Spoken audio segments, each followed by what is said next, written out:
Why stay loyal to suffering?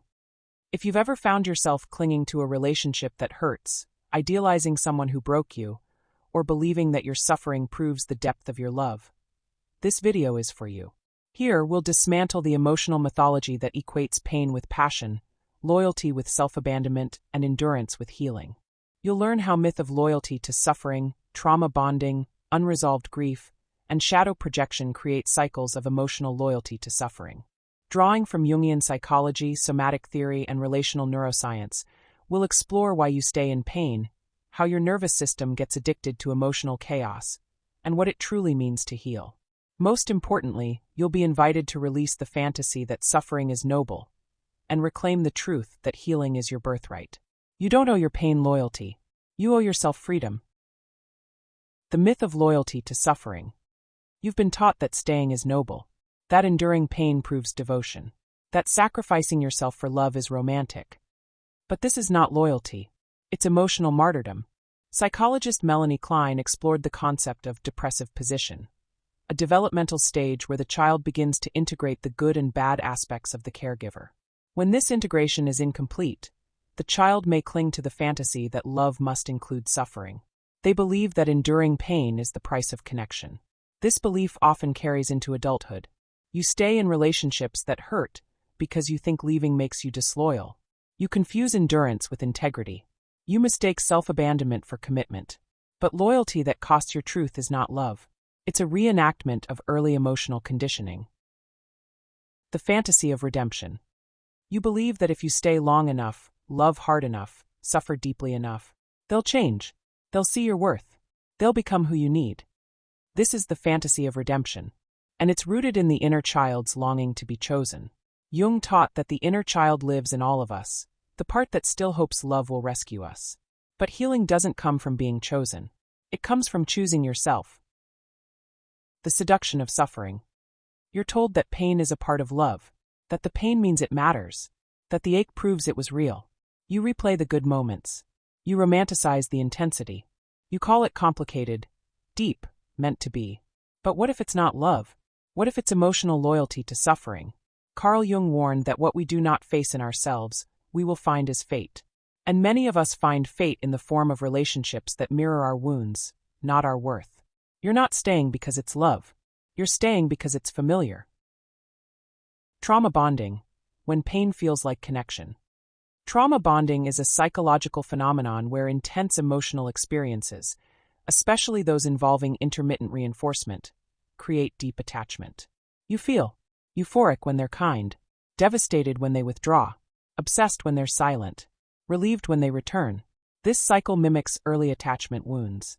If love was inconsistent growing up, your nervous system now equates unpredictability with intimacy. You're not addicted to the person. You're addicted to the emotional roller coaster.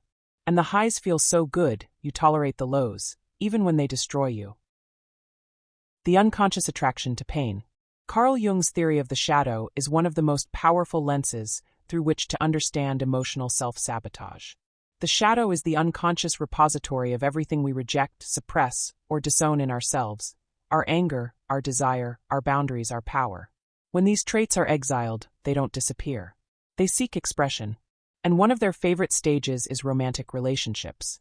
You may find yourself drawn to partners who embody your disowned assertiveness, trigger your suppressed rage, mirror your unclaimed autonomy, activate your buried shame. This is not coincidence. It's projection. Jung wrote, "Until you make the unconscious conscious, it will direct your life, and you will call it fate." You're not choosing pain randomly. You're choosing what your shadow recognizes. And because the shadow operates beneath awareness, you mistake the attraction for destiny. You call the chaos chemistry. You call the suffering soul connection. You call the repetition love. But it's not love. It's unconscious magnetism. Healing requires shadow integration, the process of reclaiming what you've disowned. It means saying, I am allowed to be angry. I am allowed to be powerful. I am allowed to take up space. When you reclaim these traits, you stop needing someone else to embody them for you, and the attraction to pain dissolves.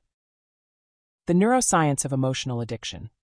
Neuropsychology shows that emotional chaos activates the brain's reward system. Dopamine spikes during uncertainty. Oxytocin floods during reconciliation. Cortisol rises during conflict. This creates a chemical loop. You crave the high of reunion. You fear the low of abandonment. You chase the person who triggers both. Your nervous system becomes addicted to the cycle. Not because it's healthy, but because it's familiar. Breaking the addiction requires regulation, awareness, and emotional independence. The cost of staying loyal to pain. Every time you stay in a relationship that hurts, you pay a price. You lose your voice, your boundaries, your joy, your clarity, your self-respect.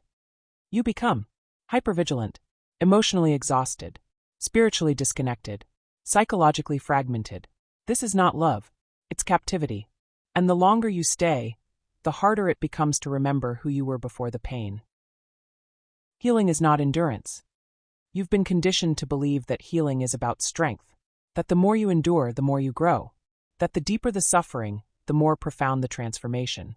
But this is a distortion. Healing is not about how much you can tolerate. It's about how much you're willing to release.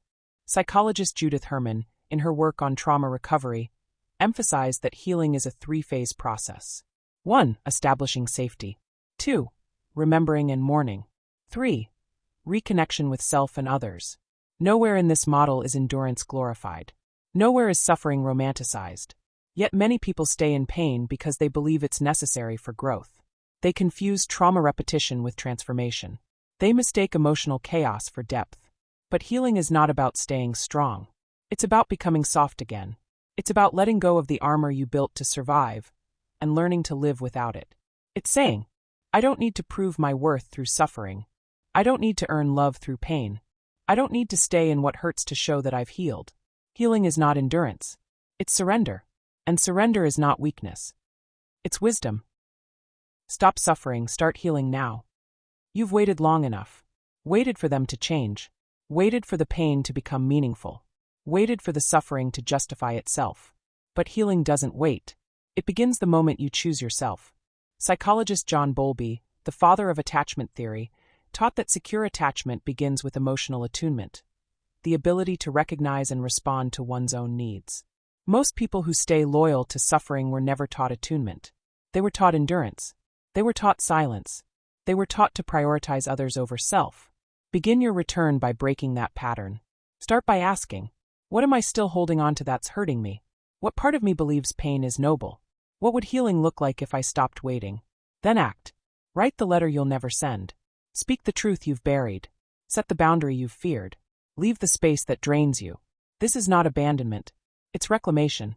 And if you're ready to go deeper, to not just understand your patterns but transform them, then the 30 Days Authentic Love and Emotional Liberation Program is here to guide you. Across 4 transformative weeks, you'll move through 1. The deconstruction of romantic myths and emotional dependency. 2. The integration of shadow and inner child wounds. 3. The rebuilding of boundaries, self-worth, and emotional maturity. 4. The embodiment of individuation, conscious love, and emotional sovereignty.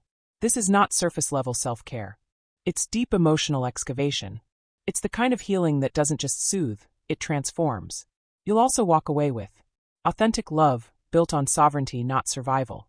Relational clarity, knowing who to choose and why. Strong and self-confidence, the ability to feel deeply without collapsing. Freedom, from emotional addiction and the need to be chosen. Emotional wholeness, rooted in truth, not performance. Inner peace, from releasing inherited shame and trauma.